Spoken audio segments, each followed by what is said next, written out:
আমার মায়ের সন্তানরা পড়তে গিয়ে লাশ হয়ে মায়ের ঘরে ফিরে আসবে, এমন ছাত্র রাজনীতি আমরা দেখতে চাই না।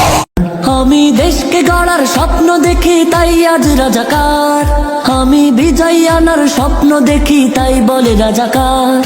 আমি দেশকে গড়ার স্বপ্ন দেখি তাই আজ রাজাকার, আমি বিজয় আনার স্বপ্ন দেখি তাই বলে রাজাকার। আমি প্রভাত ফেরির গান লিখি বলে হয়ে গেছি রাজাকার, আমি মুক্তির গান গাই বলে আজ ডাকছে রাজাকার। আমি যুদ্ধ দেখিনি, যুদ্ধ করিনি, শুনেছি ইতিহাস, 3 দশক পরে জন্মেও আমি হয়ে গেছি রাজাকার। আমি যুদ্ধ দেখিনি, যুদ্ধ করিনি, শুনেছি ইতিহাস, 3 দশক পরে জন্মেও আমি হয়ে গেছি রাজাকার।